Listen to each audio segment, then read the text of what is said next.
Muito bom dia, agronegócio. Quarta-feira, 3 de abril de 2024, são 8 horas 9 minutos pelo horário oficial de Brasília. Sejam bem-vindos. Esta é a nossa abertura de mercado. Inclusive, é você que nos acompanha e nos ouve pela Rádio Agro Hoje. Sejam também bem-vindos à nossa audiência que nos acompanha por mais este canal de comunicação. Estamos juntos aqui para a nossa abertura de mercado, trazer preços, notícias, entrevistas, aquilo que é manchete nesta manhã de quarta-feira, neste 3 de abril. Vamos entender ali quais são as perspectivas do secretário de Política Agrícola, Nery Geller, para o próximo Plano Safra e também diante das necessidades de controlar não, mas também de promover ali uma baixa nos preços dos alimentos, porque esse tem sido um ponto nevrálgico ali para a popularidade do presidente Luiz Inácio Lula da Silva.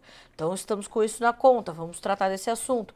Vamos falar também sobre o pacto pedido pelo ministro da Fazenda, senhor Fernando Haddad, ali com os três poderes, para a questão das contas públicas. Vamos entender qual foi esse pedido do Fernando Haddad. Vamos falar também sobre café, o Robusta renovando os seus recordes. Vamos falar sobre a nova diretoria da AproSoja Brasil. Temos um novo presidente eleito, a gente vai falar já já para você quem é, enfim, todos esses assuntos aqui para você começar o seu dia bem informado. Afinal, aqui no Bom Dia Agronegócio, você sabe antes e primeiro as informações que vão direcionar o seu dia e os seus negócios.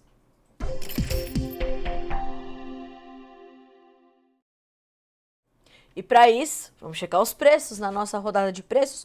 Bolsa de Chicago para a gente começar. Hoje a soja caminhando bem de lado, já testou os dois lados da tabela desde que eu cheguei aqui para fazer o Bom Dia Agronegócio e agora sobe 0,2% no maio para valer 11 dólares e 76 centes por bushel. Nós temos o milho com 4 dólares e 28, 0,4% de alta. O trigo, 0,9% de ganho para 5 dólares e 49 centes por bushel. As commodities agrícolas hoje todas praticamente em campo positivo.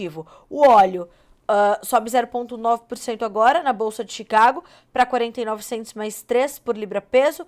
O farelo de soja tem 0,2% de alta para 327 dólares e 50 centes por tonelada curta. Perdão, baixa para o farelo. 0,2% de baixa, reforço, para 327 dólares e 50 centes por tonelada curta.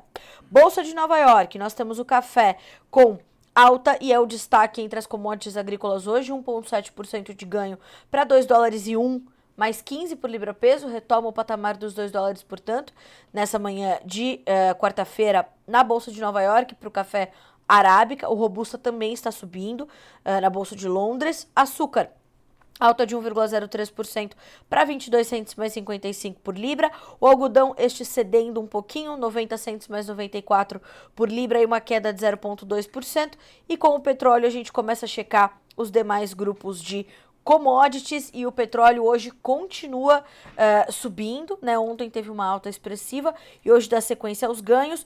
O WTI, 0,8% de queda para 85 dólares e 83 centavos por barril. O Brent, 89 dólares e 63 centavos, 0,8% de alta também. Lembrando que essa alta do petróleo, ela ajuda a movimentar para cima diversas commodities agrícolas, entre elas o óleo de soja, os demais óleos vegetais, como o óleo de palma, por exemplo, que também está num momento positivo, num momento de altas.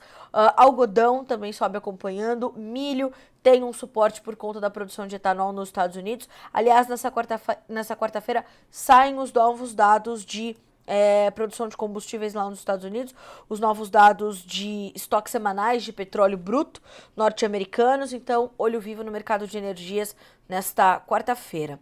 Na sequência, nós temos gás natural caindo 0,4%, ouro 0,5% de alta, a prata 1,9% de avanço e o cobre 0,4% de ganho. Dólar index 0,09% de baixa, bem próximo da estabilidade, com 104.470 pontos. Para fechar a bolsa de Dalian, mercado futuro chinês, levantamento da Agriinvest Commodities, farelo em queda, óleo de soja subindo, milho estável. E o milho na China, já já a gente vai detalhar ali nas nossas notícias da manhã, que a gente começa a checar agora.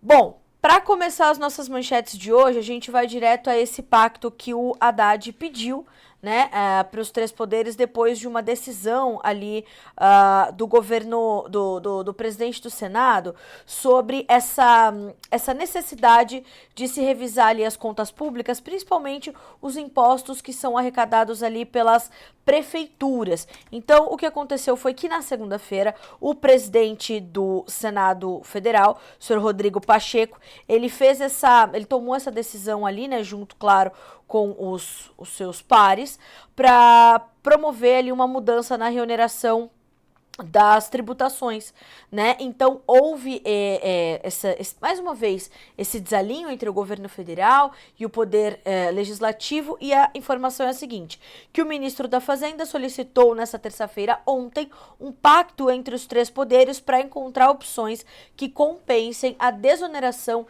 de 10 bilhões de reais da folha de pagamento de pequenos municípios. Haddad comentou a decisão do presidente do Senado de não estender por 60 dias o trecho da medida provisória MP 1202, que derrubava a desoneração das contribuições ao INSS pelas prefeituras. A MP foi editada nos últimos dias de 23 e pretendia reonerar a folha de pagamento para 17 setores da economia. Abre aspas para Fernando Haddad. A arrumação das contas públicas exige um compromisso dos três poderes. Não vamos chegar aos nossos objetivos sem levar em consideração o descalabro que aconteceu em 2022.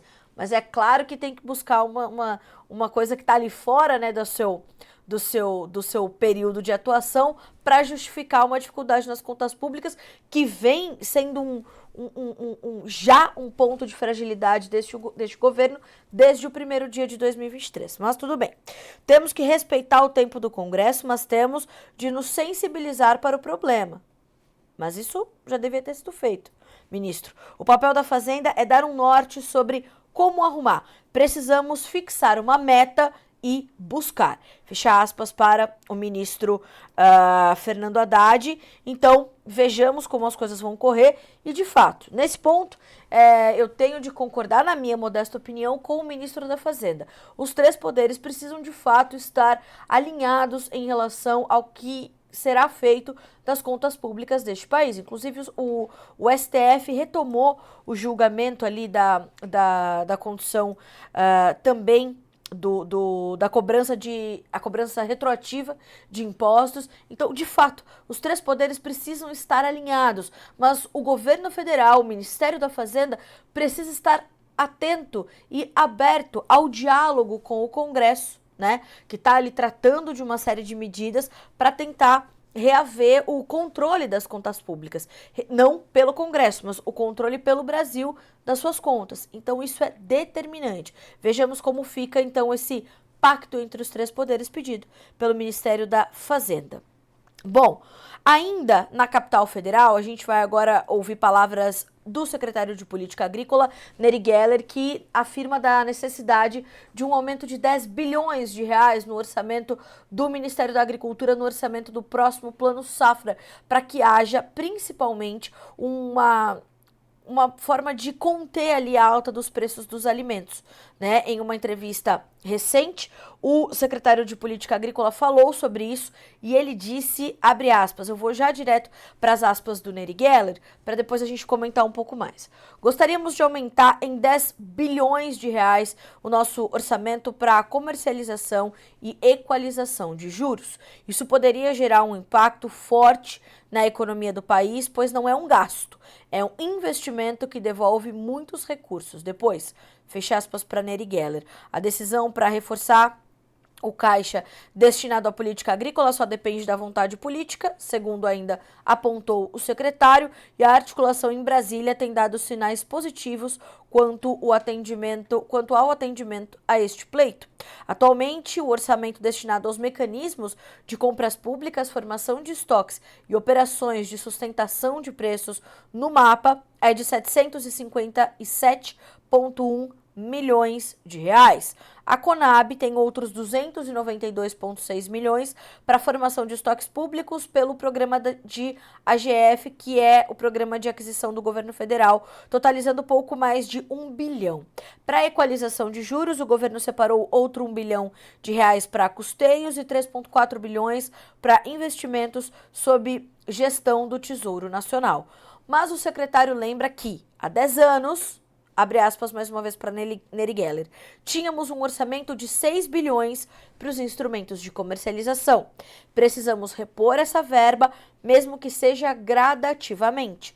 Mas acho que vamos conseguir avançar para 3 bilhões e meio ou 4 bilhões para o próximo Plano Safra, o 2024-25. O dinheiro pretendido é para o uso em AGF para a formação de estoque estratégico e subvenção aos leilões dos prêmios para escoamento de produtos, o PEP, ou equalizadores aos produtores, o PEPRO. Geller indicou ainda a necessidade de um trabalho em conjunto com a FPA, a Frente Parlamentar da Agropecuária, para garantir essa suplementação orçamentária no Congresso, inclusive com destinação de parte de quase 60 bilhões de emendas impositivas para a rúbrica da comercialização agrícola. Pois é, essa é uma necessidade urgente e não é uma necessidade nova, né? É uma necessidade já de muito tempo. A comercialização e a equalização de juros, principalmente, precisam desse orçamento. O seguro rural precisa ter o seu orçamento revisado. Todavia, nós sabemos da burocracia, né, que o setor enfrenta sempre que precisa de novos recursos ou de mais recursos. O recurso do seguro rural não foi recomposto, né? Já era baixo. Parte da sua verba foi ali realocada em outras frentes do Ministério da Agricultura. Essa verba não foi recomposta e agora a gente está vendo esse momento de crise e recentemente o que nós vimos foi o CMN, o Conselho Monetário Nacional, trazer a aprovação de algumas medidas de apoio então ao setor, principalmente produção de soja e milho, bovinocultura de corte e bovinocultura de leite. Aliás, nesta quarta-feira estará conosco Iberville Neto, diretor da HN Agro, para a gente falar um pouco mais do mercado pecuário. Vamos tratar desse assunto com ele também. E percebam, nós estamos num momento de fato de readequação, né, dos recursos, de recomposição de verba para que a gente tenha realmente um amparo ao produtor. O que nós precisamos entender agora, e é isso que a gente está apurando, então logo nós tenhamos esse entendimento da CNA, da Frente Parlamentar da Agropecuária, de como essas medidas que foram anunciadas atendem aos pleitos dos produtores que vêm trazendo, né, essas necessidades já há algum tempo. Então, vamos monitorar, porque essa questão de orçamento para atender a finalização da safra 23-24 e o plano safra 24-25, que está sendo costurado, desenhado e construído, vem no início do segundo semestre. 8 horas e 22 minutos pelo horário oficial de Brasília. Agora a gente fala um pouquinho sobre o mercado de café. Eu tenho destacado bastante há algumas semanas o mercado do café robusta, porque o robusta, além de estar ali num momento de preços recordes, né, de cotações que vão quebrando esses recordes semanalmente, nós temos também uma participação do robusta brasileiro muito mais intensa e forte no mercado internacional. A nossa competitividade está elevada. O Vietnã, que é o maior produtor desta variedade, né, de café, ele está participando do mercado com muito menos volume, teve problemas muito sérios, né, ali na principal origem produtora, portanto,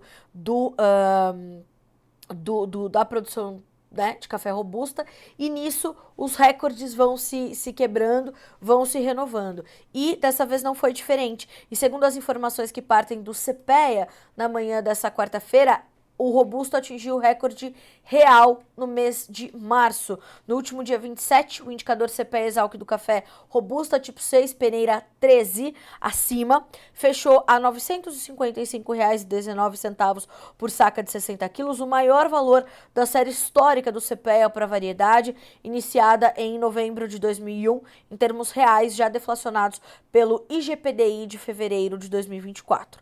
No acumulado de março, a valorização do robusto Robusta foi de expressivos 13,3% ou R$ 111,67 por saca.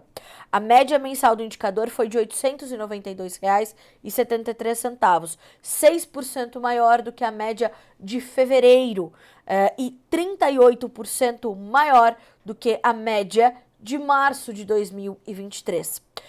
Que também foi um recorde, tá? Para aquele momento. Por isso que eu falei, os recordes vão se renovando. Segundo pesquisadores do CPEA, o impulso vem sobretudo da maior demanda internacional pela variedade brasileira. Compradores externos têm se deslocado ao Brasil diante de problemas relacionados, como eu disse e adiantei, à safra do Vietnã, que é o maior produtor de robusta do mundo. Em dezembro de 23, o USDA indicou que a produção do país asiático poderia cair 12% frente aos dados divulgados em junho do mesmo ano. Então percebam, é um momento importantíssimo para o café robusta, para o mercado global de robusta, para o robusta brasileiro, diante da nossa competitividade, da nossa força de oferta e do momento dos preços, da rentabilidade que isso garante também ao cafeicultor, ao produtor de robusta. E claro que isso tem impactos também no mercado do café arábica, né?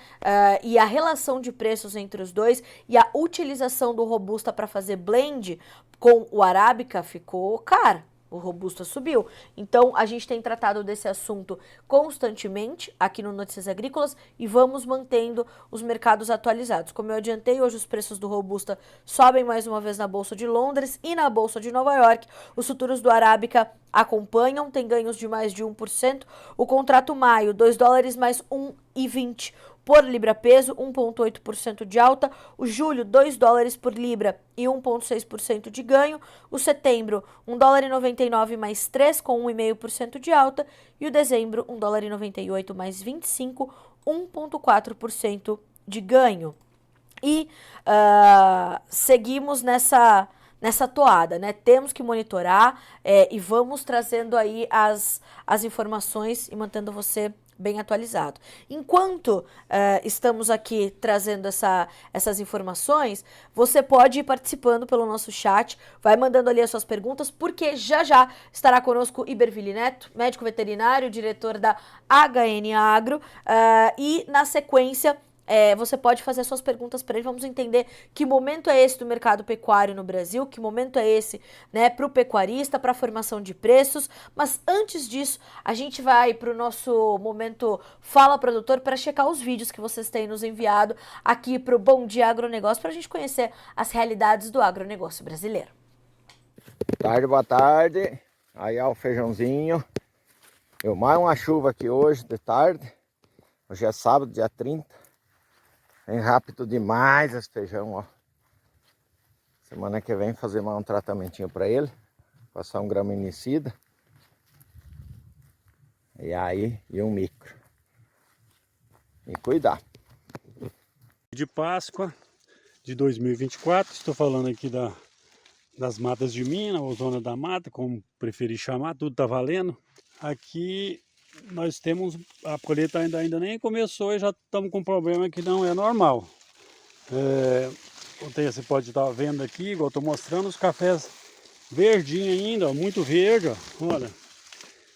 A lavoura ainda muito verde. E assim, e do lado aqui pés de café, ó, olha aqui, ó, madurinho, olha, e caindo. E cada chuva que cai, cai mais café no chão, e aí o dinheiro fica mais difícil de pôr a mão nele, né? E não é um problema pontual, é um problema que as pessoas estão relatando aí em toda a região das matas. Francisco Alves, dia de Páscoa. Esse já era, hein? 2802, 2702.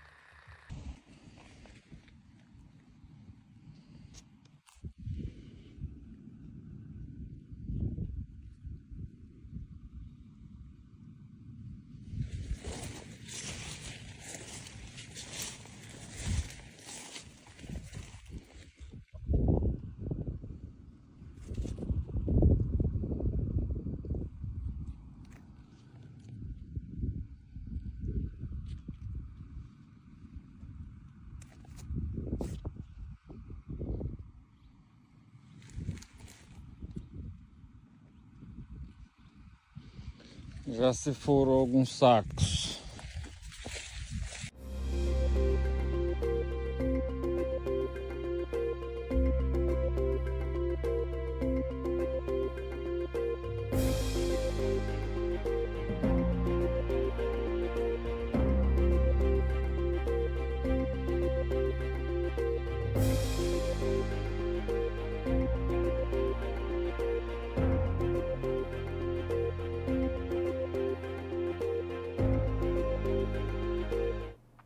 Vocês viram aí o recadinho, né? Já tá tudo pronto para você mandar o seu vídeo para nós, o seu relato da sua safra. Você pode usar esse número que tá na sua tela, né? E o QR Code que tá aparecendo aí para você também. Você pode mandar o seu vídeo com nome, sobrenome, cidade e estado.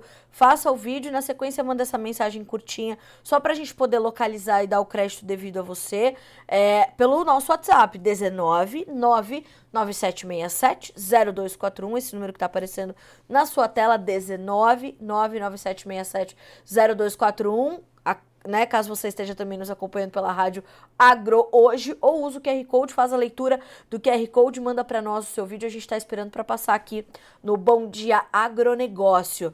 São 8 horas e 30 minutos pelo horário oficial de Brasília. Agora a gente vai começar a entender um pouco mais de que momento é esse para o mercado pecuário. Nós temos análises diárias aqui no Notícias Agrícolas, né? Todo dia ali às 11h30 a gente tem a análise do que está acontecendo naquele momento, né? Num panorama um pouquinho mais extenso, mas a gente precisa entender um contexto mais amplo, né? A gente está uns passos para trás para entender um contexto mais amplo do atual momento do mercado pecuário aqui no Brasil e no mundo, eu diria, e é isso que a gente vai discutir agora no nosso quadro de entrevistas aqui no Bom Dia Agronegócio.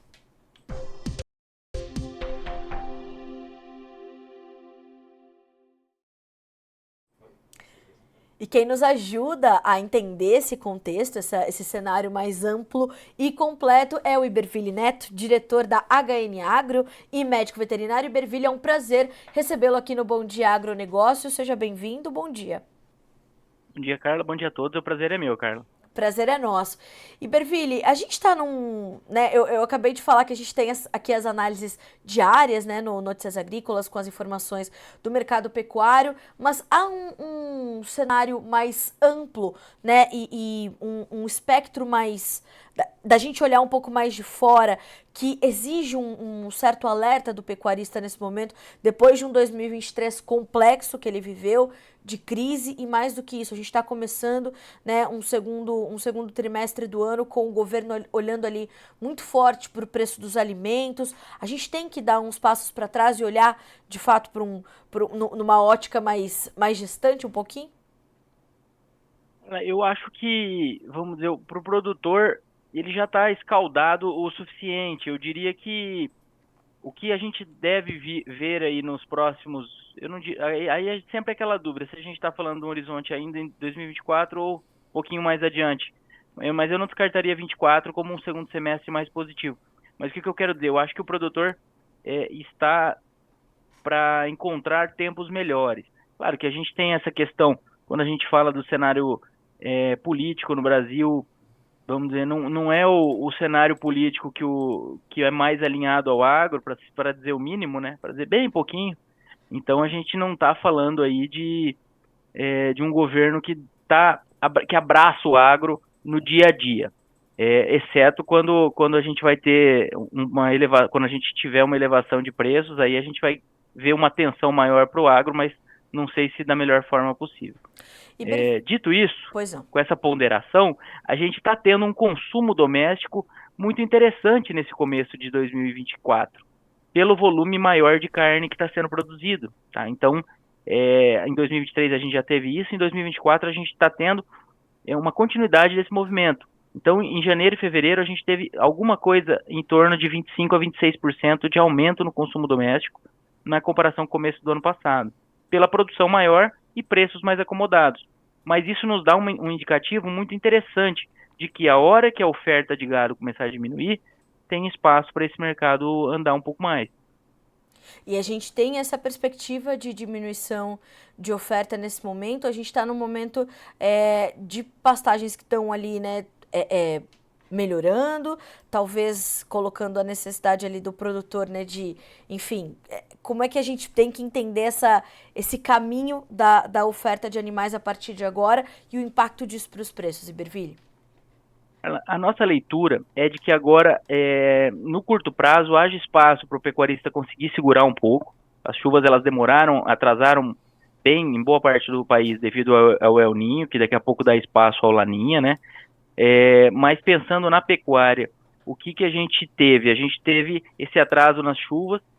Agora a gente tem um cenário de qualidade de pastagens que permite essa retenção e essa retenção tem sido observada. Tanto é que o mercado deu uma mudadinha de cara nesses últimos dias. É cedo para a gente falar que é uma inversão de tendência, que o mercado vai ganhar tanto fôlego, mas ele já mudou. Vamos dizer, o começo dessa semana foi um dos melhores começos de semana do ponto de vista de cara do mercado, de movimentações, em alguns meses, eu diria.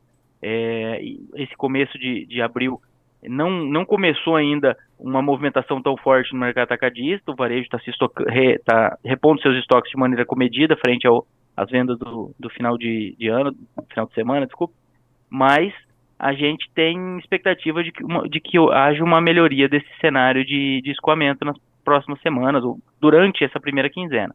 E aí a gente associa isso a essa oferta mais brigada, na nossa leitura tem espaço para o boi andar um pouquinho. O que a gente tem que ponderar e lembrar, pensando em oferta, é que daqui a pouco a seca vai chegar novamente, como todo ano chega. E aí a gente tem final de abril, mas principalmente maio e junho, essa saída de animais um pouco mais volumosa em decorrência da chegada da seca. Depois disso, na nossa visão, aí sim nós temos espaço para o mercado ter uma oferta consistentemente mais enxuta.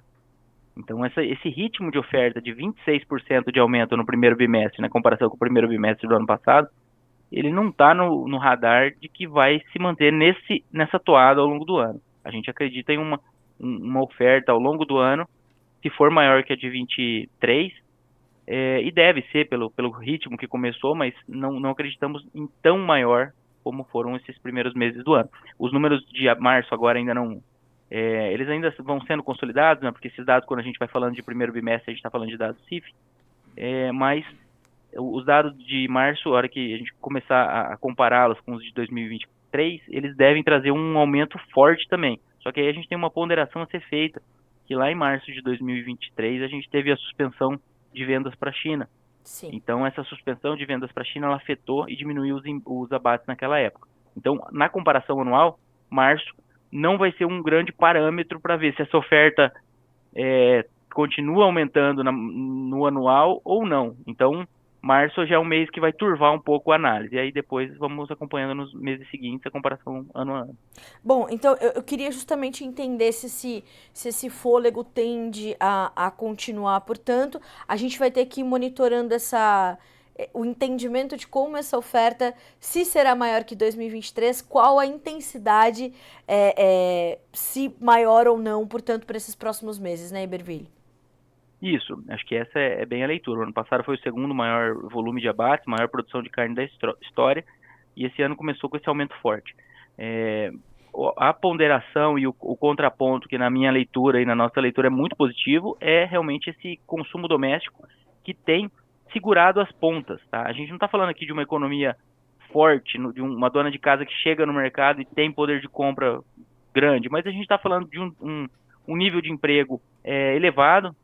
Já deu uma mudada de direção nos dois últimos dados divulgados da PNAD, mas essa sazonalidade de algum aumento no desemprego no começo de ano, ela existe, então não necessariamente o começo de um aumento de desemprego, vamos acompanhar. Isso eu não estou falando de economia em médio prazo, tá, Carla? Eu estou falando assim, hoje, o que influencia o consumo hoje? A gente tem esse cenário de emprego elevado, isso acaba beneficiando esse escoamento, a gente tem um cenário de preços que caíram para o boi gordo. Se a gente pegar janeiro a março, eles caíram na casa de 6,5%, 7%, média janeiro versus média março. Isso usando referência a São Paulo. Quando a gente pega o atacado, ele caiu na casa de 4 e pouco por cento. E quando pega o varejo, ele subiu 1%, depois caiu. E agora me falhou aqui se ele subiu janeiro e caiu fevereiro ou o inverso. Eu sei que a magnitude de um movimento foi igual ao do outro e em março ele ficou estável.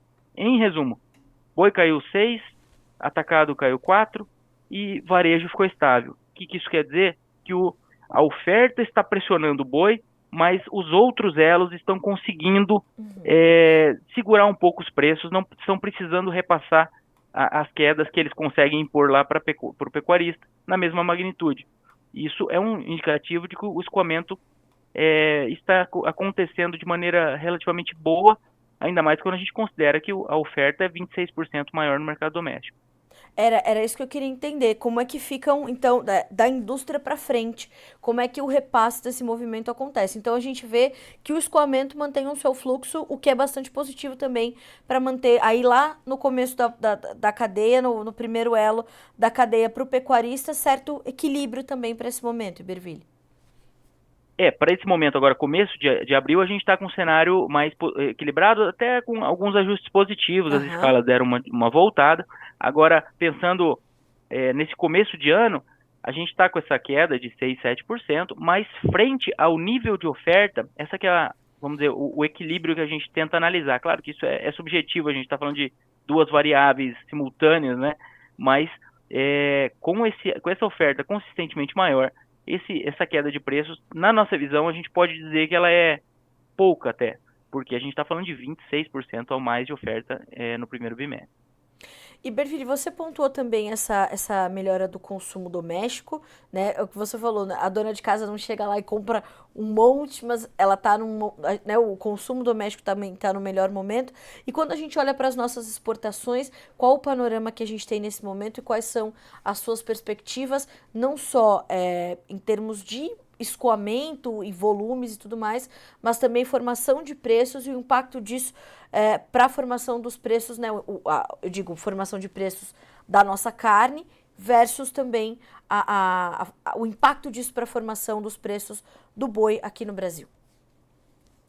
Cara, eu acho que quando a gente fala de exportação, o principal cenário aí, o principal cenário não, a gente tem duas leituras. A leitura a qual eu me apego mais, que é o que gera demanda por gado, é o volume. Então a gente tem um volume consistentemente maior do que no ano passado, nos dados dos primeiros meses do ano. A gente teve recorde histórico em dezembro, maior volume da história, janeiro da história, fevereiro, o melhor fevereiro da história. E agora a gente está falando de março, que os dados oficiais saem amanhã, o fechamento, mas vinha sinalizando um possível recorde também. Então, quando a gente fala de exportação, a gente está falando de um volume que tem tudo para ser recorde esse ano novamente. Lembrando que o ano passado foi o maior volume já embarcado. Esse ano, o próprio USDA projeta 2,7% de aumento. Só que a gente começou já num ritmo bem maior que isso. E aí, quando a gente vai desenhando o cenário internacional, a gente tem expectativas positivas. Deixa eu só fechar o raciocínio da nossa exportação pensando em preço. Como a gente teve abertura ali das 38 plantas, entre bovinos e outras proteínas, e o cenário daquela lacuna de oferta de carne na China, que começou em 2018, 2019, atingiu seu ápice ali próximo de 21, aquilo já ficou para trás, os preços na China do suíno já estão baixos, a rentabilidade do suinocultor já caiu, inclusive, daqui a pouco a gente pode até ter uma diminuição de oferta por ajuste produtivo, mas não mais, nada relacionado àquela pancada que foi. Então a gente já tem um cenário, vamos dizer, a corda saiu do pescoço do chinês do ponto de vista de demanda por proteína no mercado internacional. E eles, sabendo que a gente tem uma oferta boa nesses últimos anos e atualmente, eles vieram pressionando as cotações desde 2022. Então a gente está com um cenário de preços bem abaixo aí dos picos que aconteceram ali em julho, agosto de 22. Não acreditamos que esse aumento de plantas vai influenciar o preço positivamente. Se influenciar, talvez dá um pouquinho mais de carta na manga para o chinês negociar, porque ele vai ter mais compradores disponíveis. Mas, por outro lado, isso vai beneficiar do ponto de vista de mais escoamento, melhorar o escoamento dessa carne. Tá? Isso pensando, vamos dizer, expectativas aqui falando da China. E China e Brasil e preço. Agora, quando a gente fala do contexto internacional, a gente está com os Estados Unidos, o menor rebanho ali desde 1950, maior preço nominal da série. A gente tem a Austrália segurando as pontas junto dos Estados Unidos e da China, junto com o Brasil. Então, quando eu falo de Estados Unidos e China, a China é um grande comprador líquido. Os Estados Unidos, eles exportam muita carne, importam muita carne. Nos 2 últimos anos, na verdade 23 e projetado para 24, eles devem importar mais carne do que exportar. E aí, para a gente fechar os 4 maiores importadores, a gente tem China como maior, Estados Unidos segundo maior, depois Japão e Coreia do Sul. E é interessante que o Brasil é o maior exportador de carne bovina do mundo e não exporta para 2 dos 4 maiores compradores. Então, a gente está sempre comentando de Japão e Coreia do Sul porque são mercados que, quando abrirem, tem potencial para mexer um bocado com o mercado. Não tem o peso de China, porque nenhum outro país no mundo tem o peso da China, do ponto de vista de consumo de carne bovina. Importações, que eu digo, né? Mas tem potencial. Um número aqui interessante, quando a gente pega os preços da carne bovina no Japão, os preços da carne bovina importada, ali no varejo de Tóquio, a gente tem um aumento de 8% nos últimos 12 meses. A inflação geral ali deles está em 2,6% de alimentos. O que eu quero dizer? A carne bovina está incomodando o cenário de pressão inflacionária lá no Japão.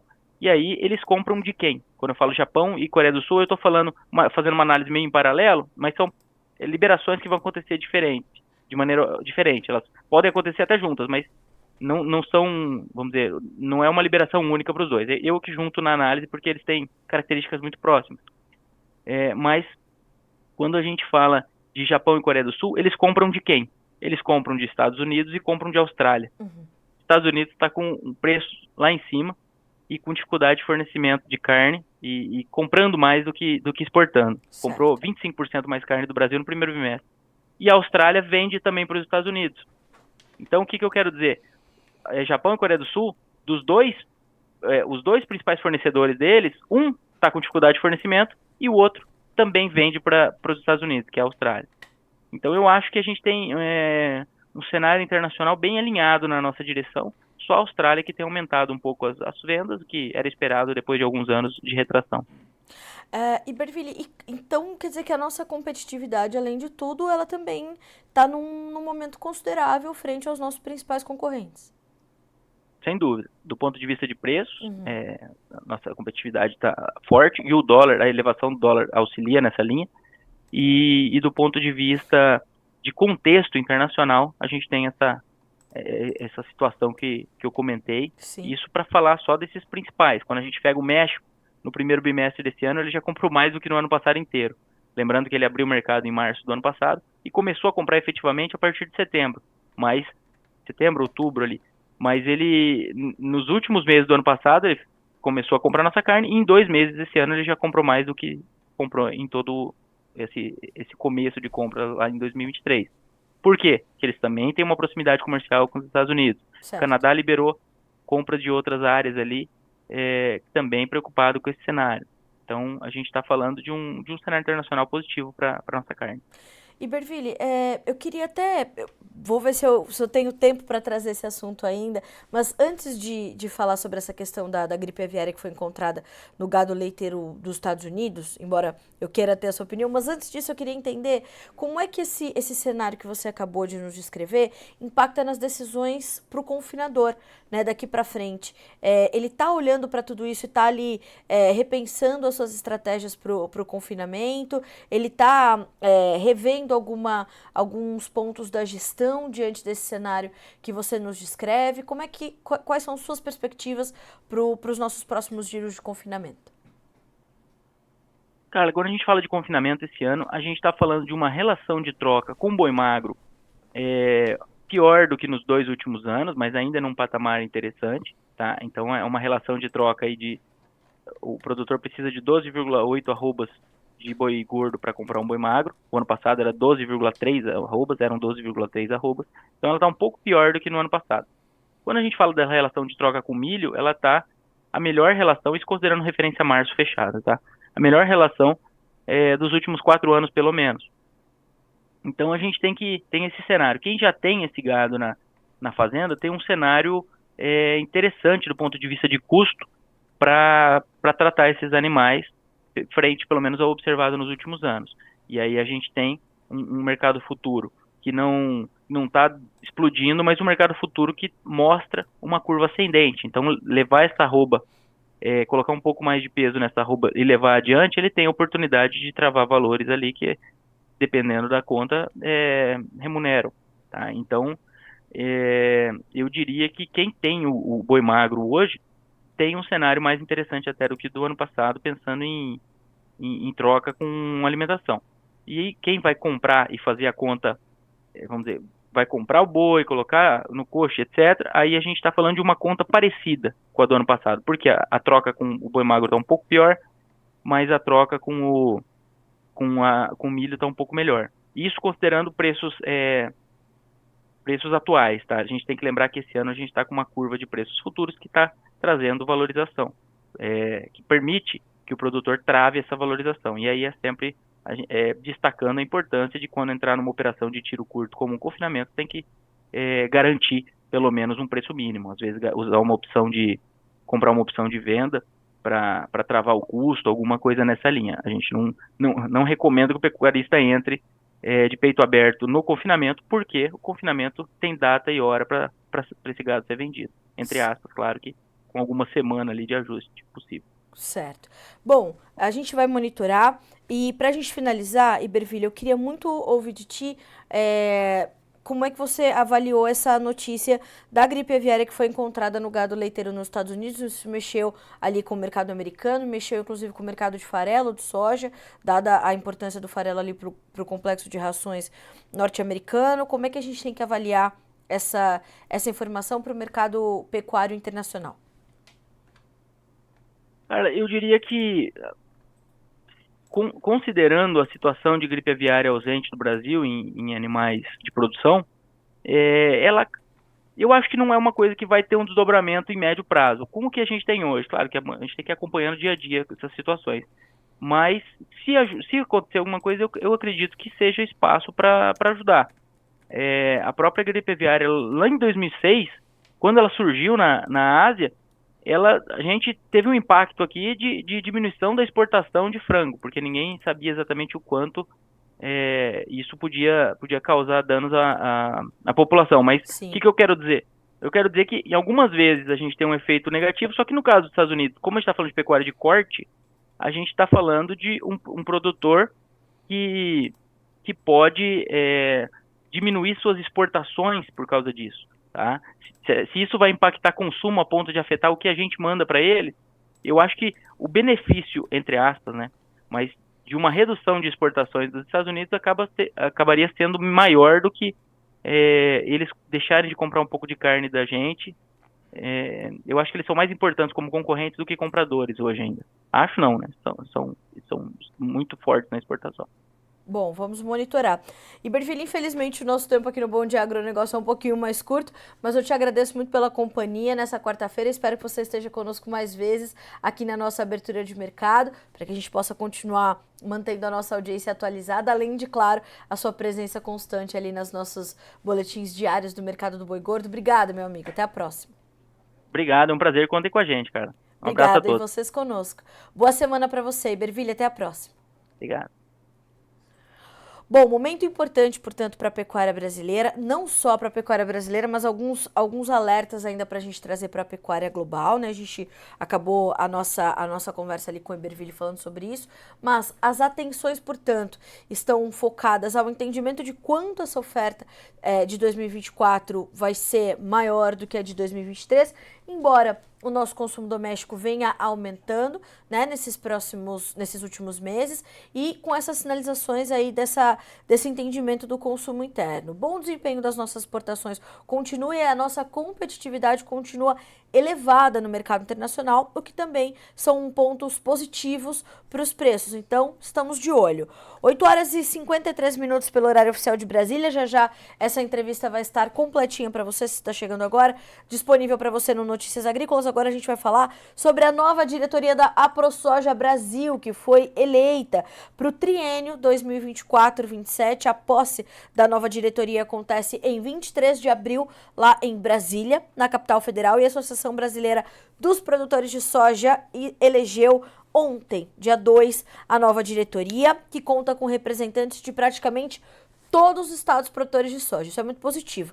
Eleito por unanimidade, o senhor Maurício Buffon, ex-presidente da ProSoja Tocantins, vai presidir uma das maiores entidades de produtores rurais da América Latina e substitui o seu Antônio Galvão, que presidiu a entidade entre 2021 e 2024 e que também esteve à frente da ProSoja entre 2021 e 2024. Então, estamos acompanhando essa troca, né? Antônio Galvão, então, passa o bastão para Maurício Buffon e nós aqui do Notícias Agrícolas desejamos a ele todo o sucesso, né? Para que a gente possa ter essa mudança. Quem mais está na diretoria, portanto, da ProSoja Brasil? Presidente, Maurício Buffon, a ProSoja Tocantins. Vice-presidente imediato, Sr. Lucas Costa Beber, que é o atual presidente também da ProSoja Mato Grosso. Vice-presidente, na sequência, seu Darcy Salvetti, da ProSoja Bahia. Vice-presidente também, a ProSoja Goiás, o seu Joel Ragnani, que são os presidentes das ProSojas, né? Vice-presidente, a ProSoja Maranhão, Gesiel Dalpon. Vice-presidente da ProSoja Minas, seu Fábio Meirelles. Vice-presidente da ProSoja Mato Grosso do Sul, Fábio Caminha. Vice-presidente da ProSoja Mato Grosso, Luiz Pedro Bier. Vice-presidente da ProSoja Pará, Fábio Pato Canegai. Vice-presidente da ProSoja Piauí, seu Alzir Pimentel Aguiar Neto. Vice-presidente da ProSoja Paraná, Eduardo Cassiano. A ProSoja Rondônia, Guilherme Augusto de Freitas. Roraima, Murilo Ferrari. Rio Grande do Sul, seu Irineu Hort. A ProSoja Santa Catarina, Alexandre Alvade de Domênico. A ProSoja Tocantins, a Caroline Schneider Barcelos. E aí nós temos o restante da diretoria. Então, compõe essa diretoria como diretor financeiro, administrativo e conselho fiscal, né? Mais uma série de outros produtores, entre eles também o seu Irineu Hort, Bartolomeu Braz Ferreira, José Carlos Oliveira de Paula, Almir Rogério Michelin, seu Dari Fronza, Vanderlei Silva Taides, João Batista Cunha, Jorge Michel, Diego Francisco Bertual e o Conselho Fiscal Suplente, composto ainda por Adair José Menegol. Todos esses nomes que são conhecidos de vocês, né, estão disponíveis aqui no Notícias Agrícolas. De novo, a posse acontece em 23 de abril, né, então em mais 20 dias, na capital federal, Brasília. 8 horas e 56 minutos pelo horário oficial de Brasília. Um dos destaques da abertura de mercado da Agriinvest Commodities nessa terça-feira é a queda dos preços do milho no mercado chinês. E Eduardo Vanin nos traz um alerta importante. O milho caiu quase 20% desde o início da colheita em setembro do ano passado, chegando às mínimas de 3 anos até o final de janeiro deste ano. Além disso, o que falam é de que a produção chinesa foi muito boa e os preços de compra da Sinograin não agradaram muito aos produtores. O clima também influenciou nas vendas em regiões onde a armazenagem não é muito boa.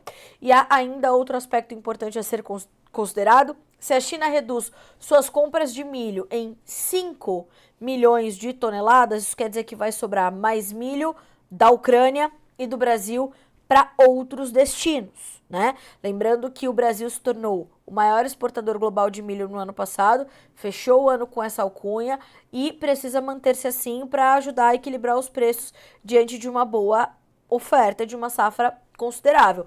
Temos problemas na segunda safra, é verdade, mas temos um volume importante de milho que precisamos escoar para fora do Brasil. Bom, para o Brasil, pode ser que esse ano não faça muita diferença devido à redução do tamanho da segunda safra e à redução do programa de exportação, mas mantém-se o alerta. Já para a Ucrânia, isso certamente fará diferença, segundo nos informa Eduardo Vanin, jogando os preços no FOB ainda mais para baixo. Então, olho vivo no mercado chinês e como o Vanin conclui, né? Ele diz o seguinte, essa movimentação do mercado do milho não é bom sinal e a gente precisa manter isso no radar. Aqui no Brasil, a gente tem visto os preços com bastante volatilidade, mas muito atentos ao comportamento da segunda safra. A segunda safra tem problemas importantes, principalmente no estado do Paraná, que é o segundo maior estado produtor de milho safrinha do Brasil, tem problemas de chuva, tem problemas de altas temperaturas, a produtividade vem se perdendo e isso é um ponto de atenção e, claro, é um pilar de sustentação para as cotações, dada essa possibilidade bastante próxima de se confirmar, de uma oferta reduzida de forma também significativa. Então, olhar para isso vai ser muito importante.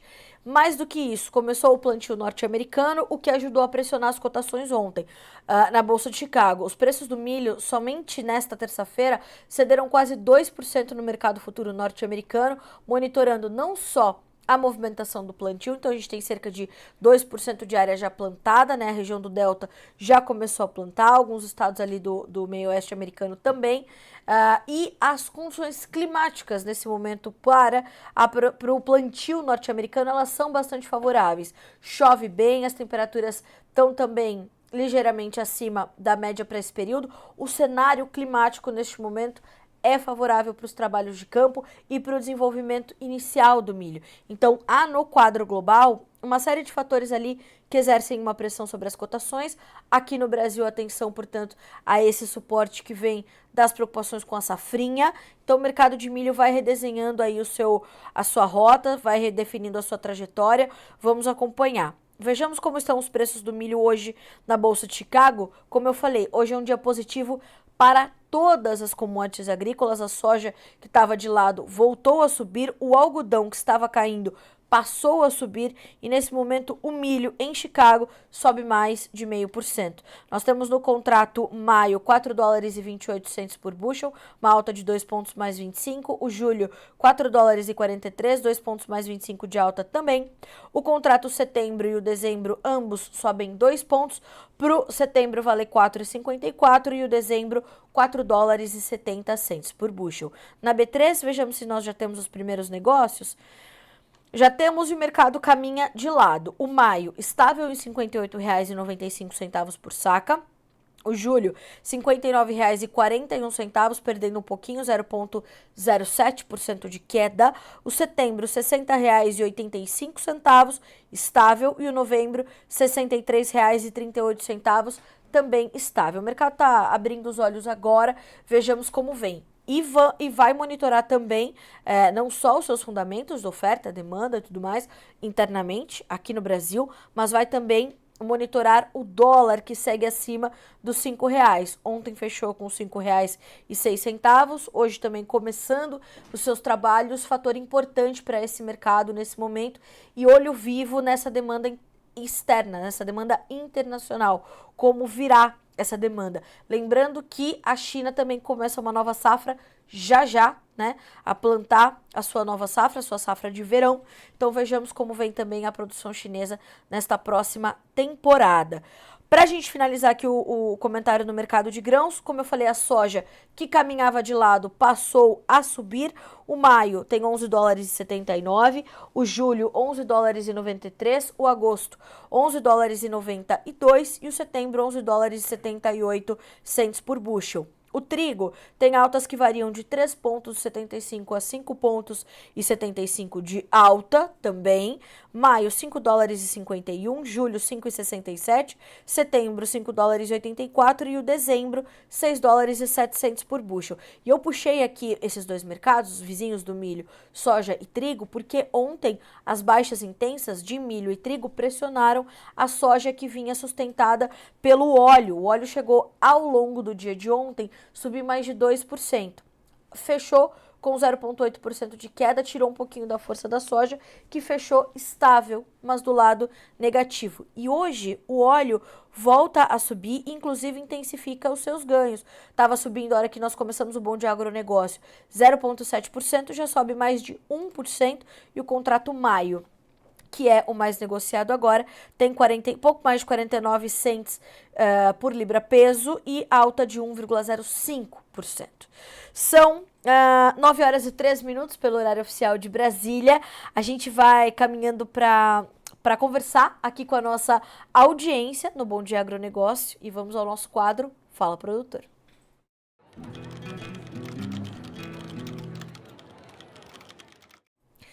Bom, vamos aqui começar com a mensagem do Márcio Maciel, muito bom dia. O Henrique Carniel, bom dia a todos de Cidrolândia, Mato Grosso do Sul, obrigada. Seu Bernardino Tartari, bom dia Carla e amigos do Notícias Agrícolas, Toledo, Paraná, sem chuva, o milho derretendo. Falei que Paraná era um problema, chove ou volta a chover no Mato Grosso, volta a chover no Goiás e o Paraná continua sofrendo com a falta de chuvas. Se está sofrendo com esse problema também, faça um vídeo das suas lavouras, faça um vídeo desse milho sofrendo para a gente poder expandir a sua visão para o Brasil.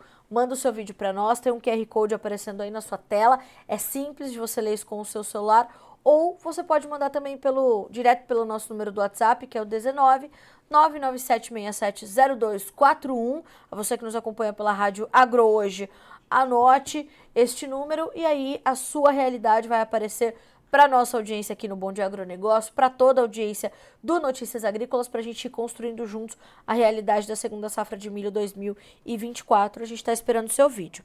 Ó, Adriele, bom dia de São Gabriel do Oeste. Chuva acima da média, precisamos terminar as colheitas de soja e não estamos conseguindo. Vamos pautar, vamos entender. Obrigada, Adriele. Bom dia para o Renato Lourenção, para o Jonathan Freitas, para o seu Bernardino Tartari.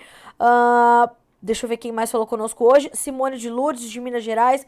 Bom dia, Simone. Bom dia para Dona Eliana, para Ana Cláudia Nascimento.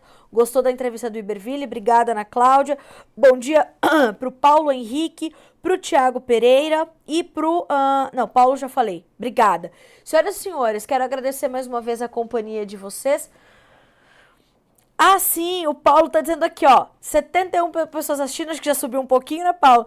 E apenas 5 likes, galera, obrigada, viu, Paulo, isso é importante. É importante que você deixe o seu like, né, porque nos tempos modernos, senhoras e senhores, da comunicação, isso faz diferença, isso mostra a relevância do nosso conteúdo. Então, se você tá aqui no Notícias Agrícolas acompanhando o Bom Dia Agronegócio, você pode fazer isso, ó, deixa lá o seu like, né, o seu joia, e isso faz com que as nossas informações, elas alcancem mais pessoas, principalmente no momento em que a gente precisa fazer com que as informações do agronegócio furem a nossa bolha e alcancem mais esferas da sociedade, incluindo a esfera urbana. A gente precisa fazer com que as nossas informações cheguem ao povo da cidade, para eles saberem que o leite não vem da caixinha, não é verdade?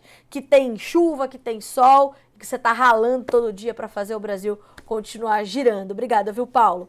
Senhoras e senhores, amanhã tem mais, a partir das 8 horas da manhã em ponto, com a nossa abertura de mercado, com o nosso Bom Dia Agronegócio. Eu desejo uma excelente quarta-feira para todos vocês, de bons negócios, e amanhã estamos juntos novamente. A gente continua a se falar. Continuem acompanhando a programação do Notícias Agrícolas para serem sempre os produtores rurais mais bem informados do Brasil. E para você que está pela Rádio Agro Hoje nos acompanhando, tem boas coisas e boas informações chegando para vocês por aí também. Até amanhã.